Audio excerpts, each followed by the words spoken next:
Okay, click natin itong lock in your position. O, yan ang lalabas.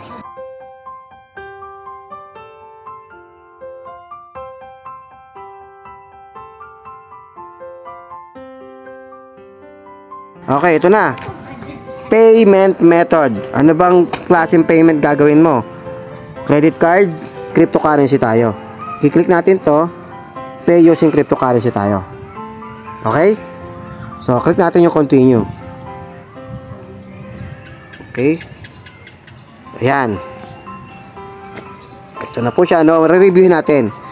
Nire-review lang po yan. Papakita sa'yo. Ayan po yan. 99.95 plus one time $40. Monthly membership tsaka become an affiliate. So, $49.95 po yan. So, okay. Ito yung address.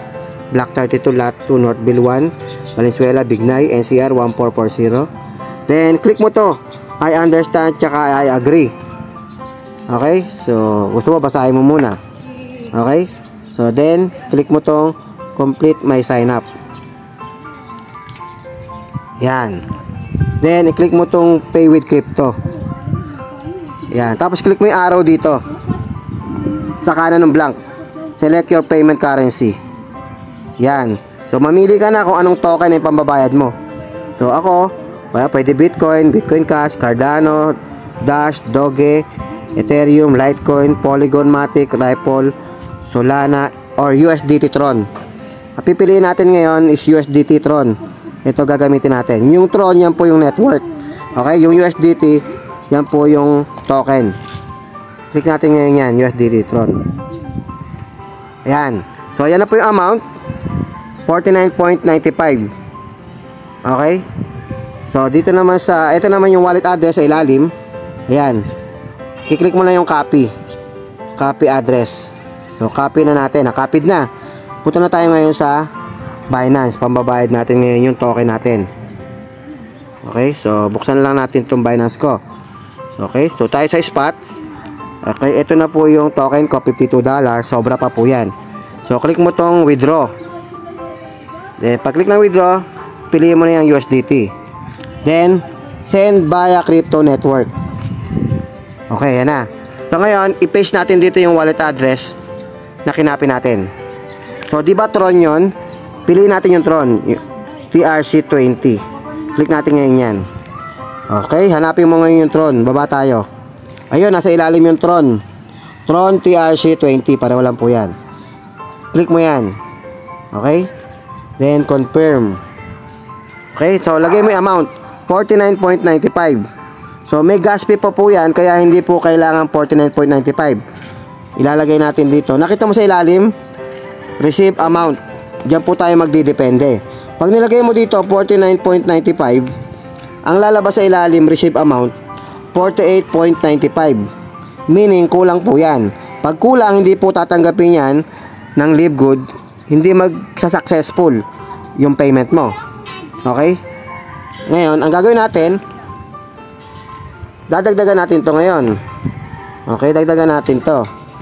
50.95. Nakita mo sa receive amount? Yung receive amount ang lumabas, 49.95. So, ibig sabihin, enough na po yan. Ulitin ko, huwag nyong ilalagay sa amount yung eksakto kasi yung receive amount ang pinagbabasihan. Kaya magdadagdag kayo sa amount para sa receive amount magtugma yung presyong hinihingi. Okay, malinaw po yun ha. Huwag po kayong magkakamali. Okay, nilagay natin 50.95 kasama na yung gas fee. Ang receive amount 49.95. Double check natin. O ayan yung amount natin, 49.95. Okay? Pag meron pang dagdag na number sa dulo, alanganin na po yung sa 95. Gawin mo ng 96. 49.96. Pero dahil 00 naman yung nasa dulo, okay na yan. Sakto yan. Click mo ngayon yung withdrawal. Ayan. Then, click mo yung confirm.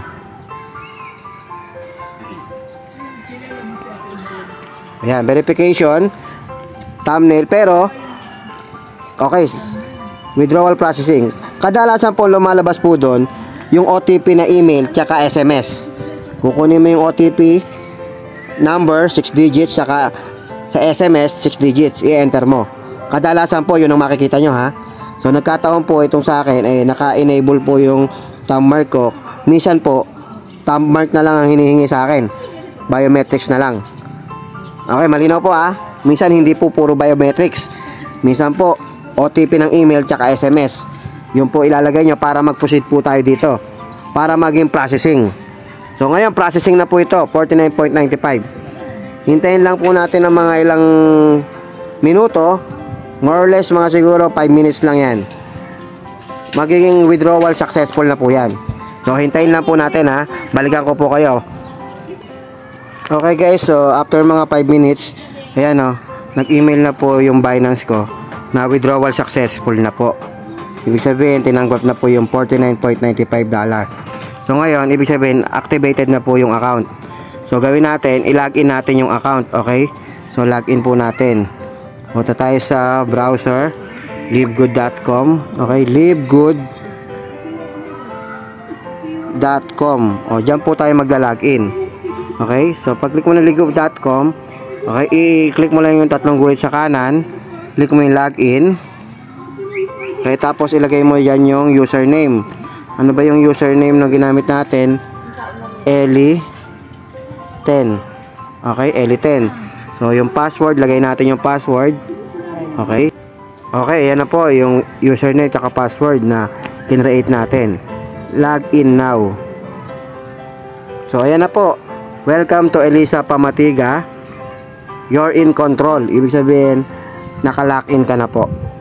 Member ka na.